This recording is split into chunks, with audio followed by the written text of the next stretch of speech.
Bonjour à tous, merci d'être avec nous ce matin sur France Info. Notre invité Jean-Claude Mailly, bonjour. Bonjour. Patron de Force Ouvrière. Bonjour Jean-Michel Apathy. Bonjour Jérôme, bonjour Jean-Claude Mailly. Bonjour. Faut-il contrôler davantage qu'ils ne le sont déjà les personnes qui touchent les allocations chômage?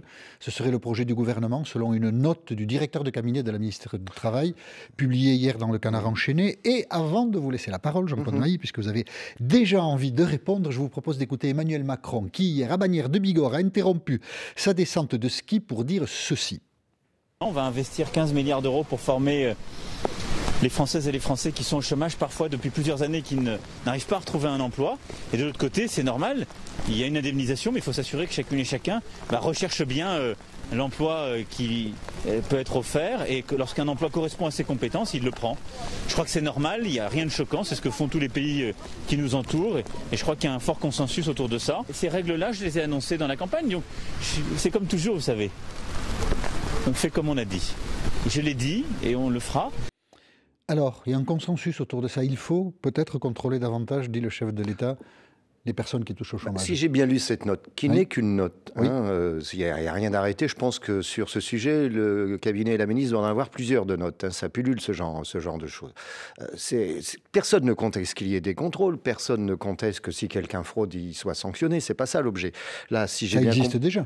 Ben oui, ça existe déjà. Mais là, on accroîtrait peut-être. On accroîtrait la sanction. Je ne pense pas que ce soit une bonne solution. En tous les cas, pour moi, ce serait inacceptable. Écoutez, il y a 5 600 000 chômeurs hors outre-mer. Il y en a 2 500 000 qui sont au chômage depuis plus d'1 an. Une partie d'entre eux, d'ailleurs, comme ça existe dans d'autres pays, ne s'inscrivent même plus parce qu'ils sont découragés, ne cherchent plus du travail. Donc, c'est pas parce qu'on va les sanctionner plus que ça réglera le problème. Et je rappelle que ce qu'avait fait Pôle emploi il n'y a pas longtemps sur un contrôle des chômeurs, il n'y en avait que 14% sur les chômeurs contrôlés, 14% qui d'une manière ou une autre avaient été sanctionnés, parfois d'ailleurs légèrement. Alors, donc c'est pas un problème?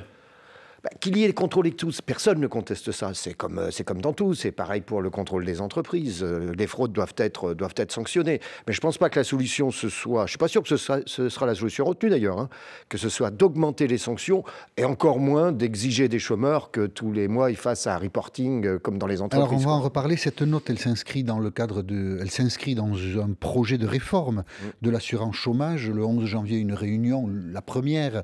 Mais le gouvernement a envie d'aller assez vite. Aura lieu entre les partenaires sociaux, sous la responsabilité de la ministre du Travail. Et c'est dans le cadre de la préparation de cette négociation que son directeur de cabinet a fait une note qui prévoit que, par exemple, il pourrait y avoir une diminution de 50% des allocations chômage s'il n'est pas établi que le chômeur a recherché activement un emploi, s'il a refusé une formation ou s'il a refusé 2 offres d'emploi jugées raisonnables. Ouais.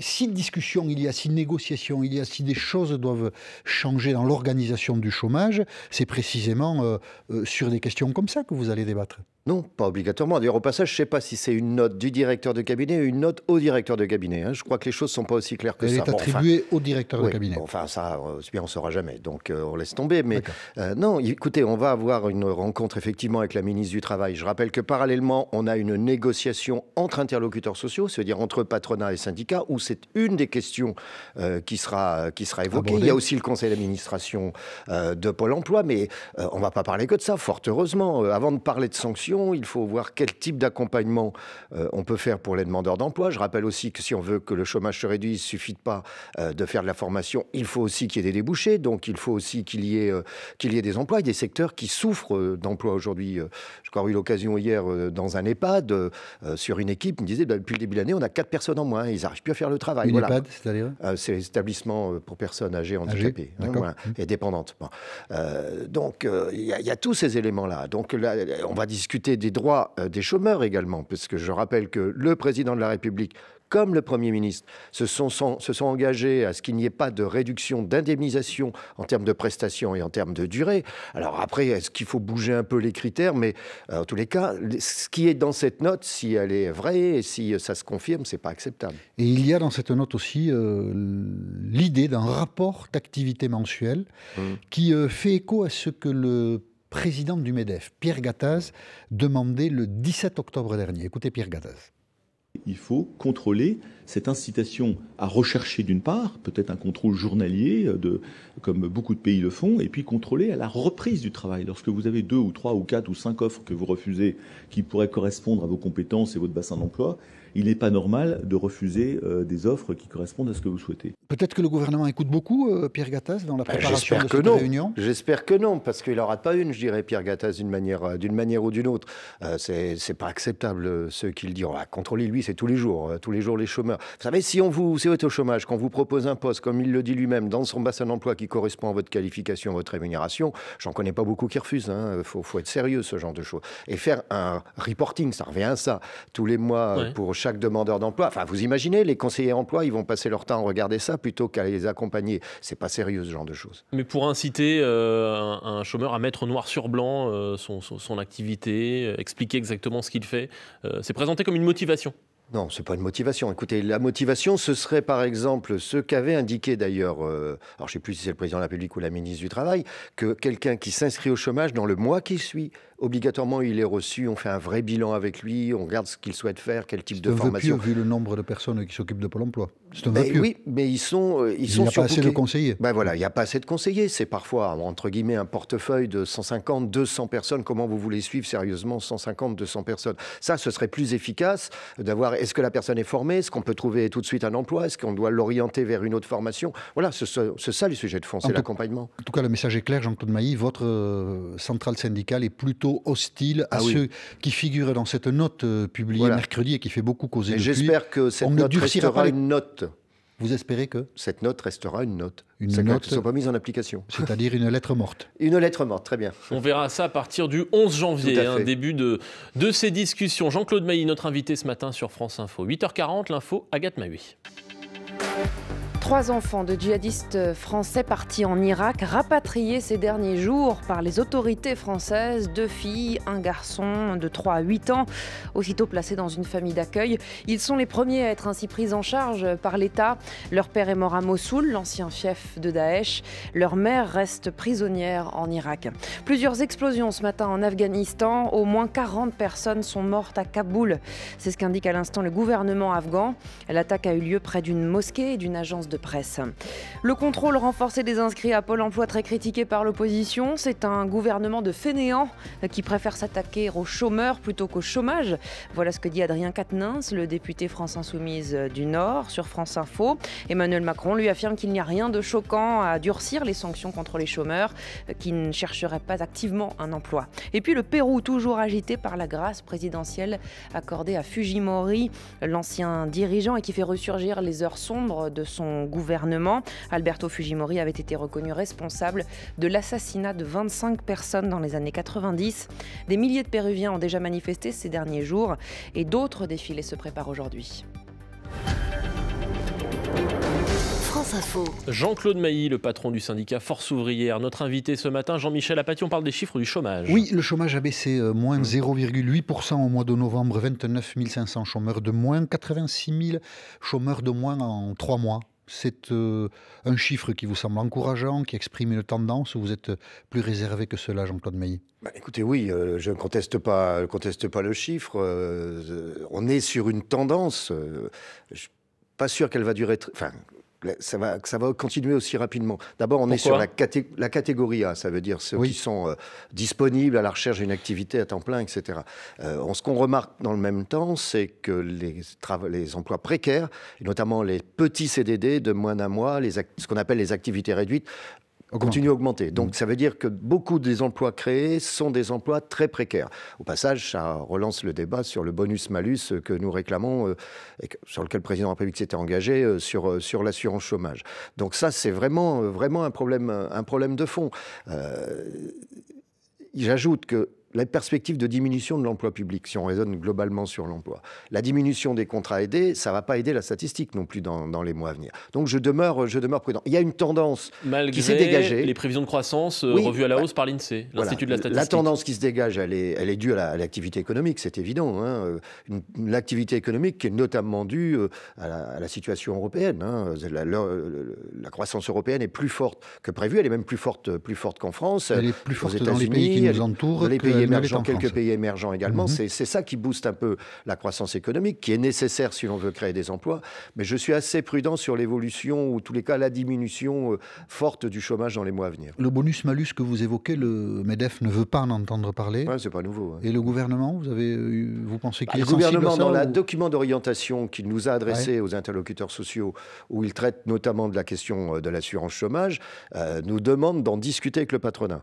On en avait déjà discuté. Normalement, d'ici la fin de l'année prochaine, les branches auraient dû travailler là-dessus. Pour le moment, elles n'ont rien fait. Il y a une espèce de fainéantise du côté patronal à travailler ce dossier. Et le gouvernement dit pour le moment, si vous n'y arrivez pas, nous ferons quelque chose. Mais j'aimerais bien qu'il aille un peu plus loin dans ce qu'il voudrait faire, le gouvernement. Mais pour nous, c'est un point essentiel, c'est de changer les comportements. Et pour changer les comportements, il faut à la fois faire du bonus, il faut faire... L'idée, on rappelle, c'est de diminuer le recours à l'emploi précaire. Les contrats courts entraînent, l'utilisation de contrats courts entraîne dans les entreprises un surplus de cotisations sociales. On peut le dire comme ça? Oui, si vous voulez. Ceux qui abusent des contrats courts par rapport à une moyenne, par secteur, parce que ça varie selon les secteurs, et ceux qui sont en dessous, ils ont moins de cotisations. Voilà, c'est changer le comportement. On lit dans Le Parisien ce matin que le groupe PSA, constructeur automobile, Peugeot, Citroën, veut utiliser une des dispositions contenues dans les réformes présentées par le gouvernement sur le Code du travail. Il veut utiliser la rupture conventionnelle collective pour procéder à un licenciement collectif qui n'est pas chiffré aujourd'hui. Les syndicats sont convoqués dans l'entreprise le 9 janvier. C'est un détournement de la procédure qui était incluse dans ces ordonnances où il fallait s'attendre à ce que ce type d'outil soit utilisé comme ça dans les entreprises. Il y a PSA qui va le faire et Pinky aussi. Voilà. Écoutez, c'est un des points qu'on conteste dans les ordonnances. C'est une manière d'échapper au PSE. PSE, c'est jamais bien, mais enfin... Qui sont protecteurs des droits des salariés. Protecteurs plan de sauvegarde de l'emploi. Oui, le plan de sauvegarde de l'emploi. Et donc, c'est une manière détournée de ne pas respecter les PSE. Ça veut dire moins de droits pour les salariés s'ils perdent leur boulot. C'est ça que ça signifie d'une manière ou d'une autre. Et j'avais alerté le gouvernement en disant qu'est-ce que vous allez faire si ça pullule, ce genre de décision? Ils nous ont dit on sera très très très vigilants. Alors on va voir s'ils seront vigilants. Mais qu'est-ce qu'on peut faire? Parce que il faut un accord. La direction, il faut un accord des syndicats. Il faut un accord des syndicats et un accord majoritaire. Ça veut dire que ceux qui signent représentent plus de 50%. Après, il va y avoir une discussion de manière ou de l'autre, mais je suis un peu étonné, je ne dis pas que l'information est fausse, que PSA puisse avoir recours à recours à ce type de dispositif. Écoutez, moi récemment, j'ai visité pas mal d'usines PSA, ça tourne à plein, avec un volant d'intérimaires très important.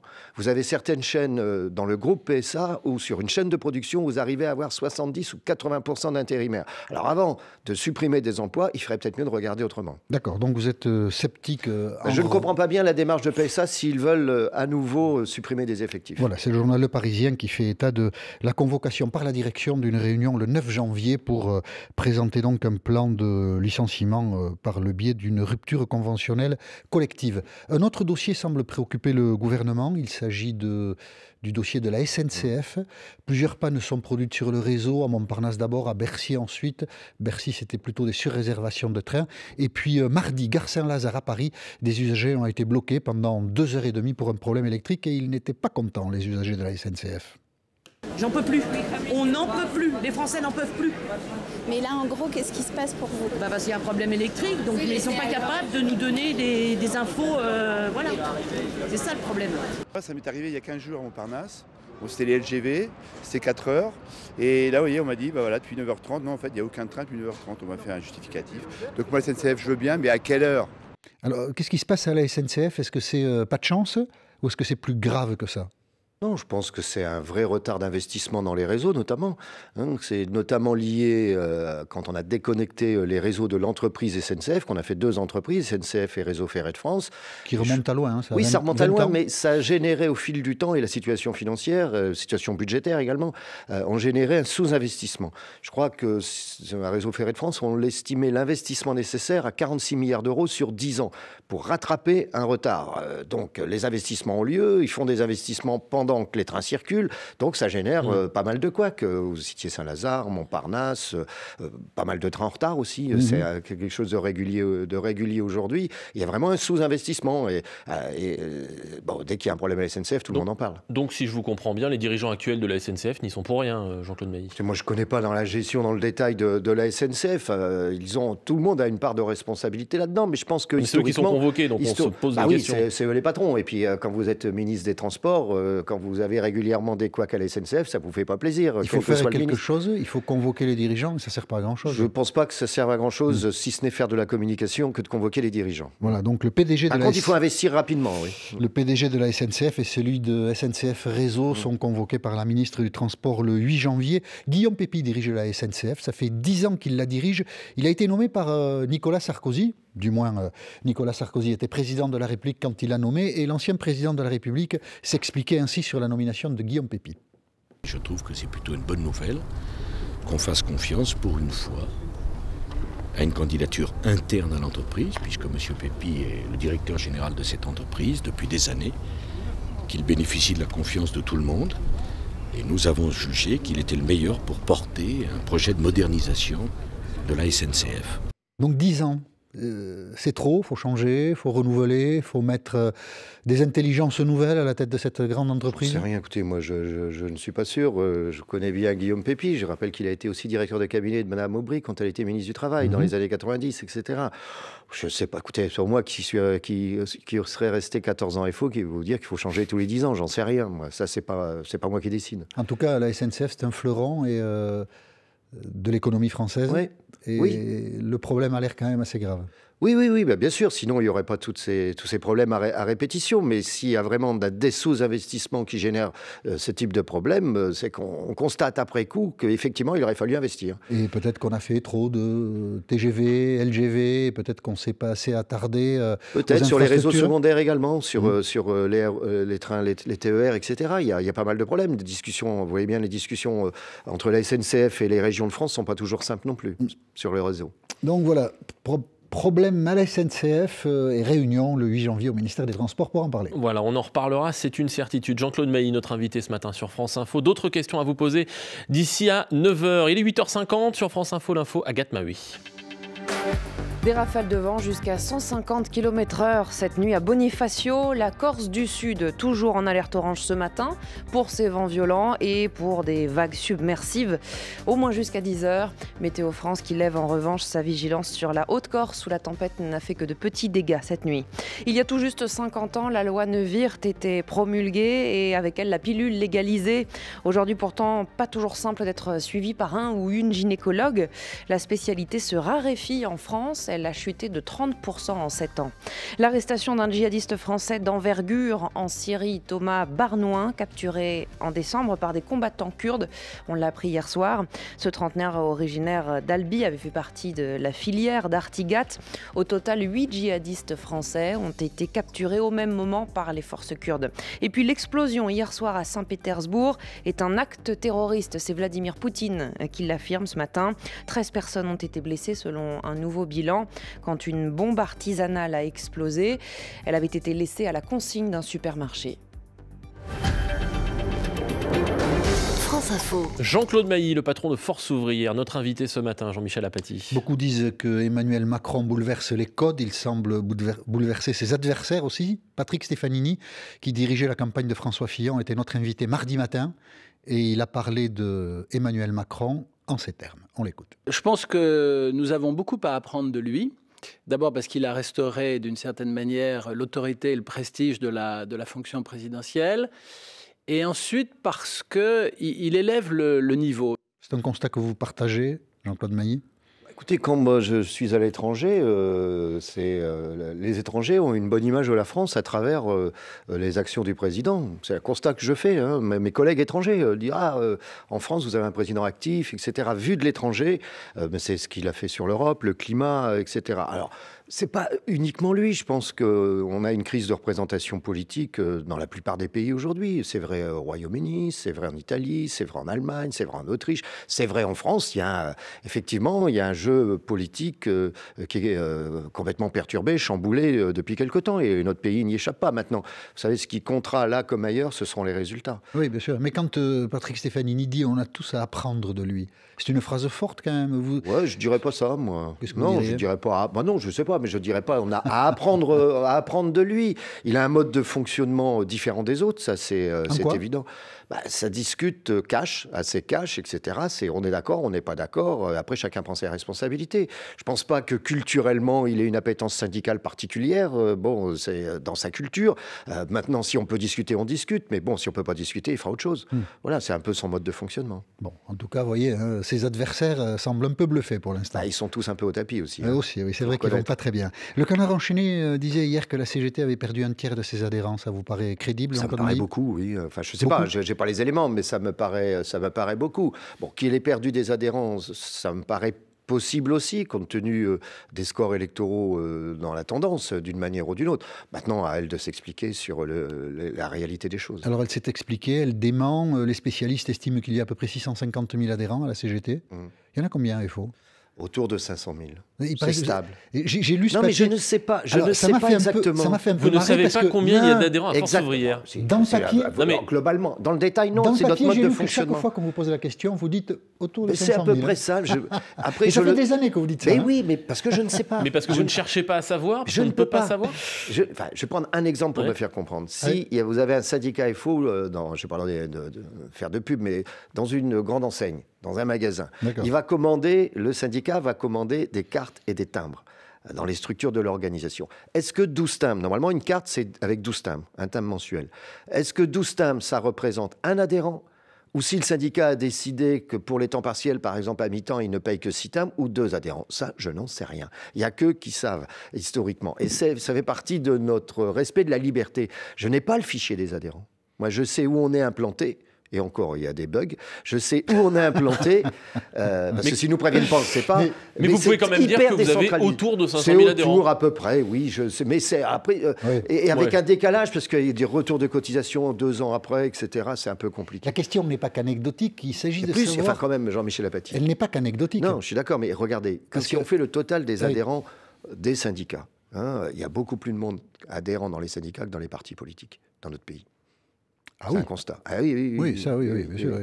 Parce qu'on est présent sur le terrain. On est présent dans les entreprises, on est présent dans les départements. Mais en même temps, c'est important, j'imagine, quand on dirige une organisation syndicale, c'est ce que vous faites depuis 14 ans à la tête de Force Ouvrière, de savoir si un adhérent envoie dans les entreprises, on le sait. Oui, on voit. Mais si un adhérent, l'organisation syndicale progresse ou régresse, c'est important quand même de le savoir. Vous savez, oui, mais on le sait avec un décalage. Nous, on le voit. Même avec un décalage, visiblement, vous répondez toujours la même chose. Autour de 500 000. Il n'y a pas de perte, c'est une stabilisation à peu près. Mais je suis incapable, et je ne mens pas. Enfin, je me rappelle je ne sais plus comment il s'appelait, le député qui avait fait un rapport. Perruchot avait fait un rapport, je lui ai expliqué censuré. Ça. Oui, mais je lui avais expliqué que je ne pouvais pas, il ne comprenait pas. Moi, par exemple, la Confédération FO, en tant que telle, ne peut pas faire ce qu'on appelle des comptes consolidés, parce que ça exigerait d'avoir tous les éléments, le fichier des adhérents, etc. Et c'est interdit par mes statuts. D'accord. Je ne vais pas passer mon dernier congrès à faire une réforme des statuts là-dessus. D'abord, ça ne passerait pas. Vous faites bien de citer le rapport Perruchot, parce qu'il date de 2011, et c'est dans l'histoire parlementaire le seul rapport qui a été enterré. Oui, je me souviens. Personne ne l'a jamais lu. Et il est frappé d'un secret d'État que personne n'est prêt à lever. On se demande bien ce qu'il y avait dans ce rapport pour qu'il en soit ainsi. Vous dirigez FO depuis 2004 2004, oui. Voilà, vous allez quitter Force Ouvrière au mois de mars, après le congrès. J'ai quitté mon poste, pas FO. Pas FO, mais votre poste de secrétaire général. Oui. Quel grand souvenir vous garderez? Est-ce qu'il y a quelque chose qui vous a marqué? Une situation qui n'a pas été facile, c'est pas la première fois, mais notamment la crise de 2008, ses conséquences, il a fallu gérer tout ça. Enfin, pas tout seul, je ne travaille pas seul, on est en équipe. Et puis bon, il y a l'organisation a progressé, moins vite que je l'aurais souhaité, il faut être honnête. Bon, mais il y a encore du travail à faire, mais c'est un travail permanent, c'est évident. Les équipes derrière le feront également. Pas mal de bons souvenirs au plan international. Sur des aides ou de la coopération avec les syndicats tunisiens, avec les syndicats marocains, avec des syndicats africains, d'Amérique latine, etc. On en parle beaucoup moins, mais on a eu des résultats concrets. Par exemple, si y a un syndicat dans l'usine Tanger, Renault, au Maroc, en zone franche, on y est pour quelque chose. Si on n'était pas là, je pense qu'il n'y aurait pas eu de syndicat. Voilà, c'est des choses qu'on a faites. Et vous avez connu 4 présidents, 7 premiers ministres 4 présidents, oui, premiers ministres, je n'ai pas compté, mais ça fait quelque chose. Comptez rapidement, là, j'en ai trouvé 7. C'est vraisemblable. Je m'excuse auprès de lui. Il change plus souvent que les secrétaires généraux. Il y en a un qui vous a marqué? Moi, sur le côté humain, je dis bien, j'appréciais Jacques Chirac. qui était très direct, et le côté humain. Les relations les plus tendues, ça a été, je pense, avec le précédent, François Hollande. Avec François Hollande? Bah ouais, c'est comme ça. Pas avec Nicolas Sarkozy? Ça dépendait des jours. Plutôt avec François Hollande? Ça dépendait des jours. Pourquoi tendu en un mot avec François Hollande? Parce qu'on n'était pas d'accord, et je dis souvent, si on veut s'amuser avec François Hollande, il faut faire un jeu, mais on est sûr de perdre, ça s'appelle le ni oui ni non. On ne s'y risquera pas. Merci à vous, Jean-Claude Mailly, secrétaire général de Force ouvrière, pour encore quelques mois. Merci également à Jean-Michel Apathy. Bonne journée.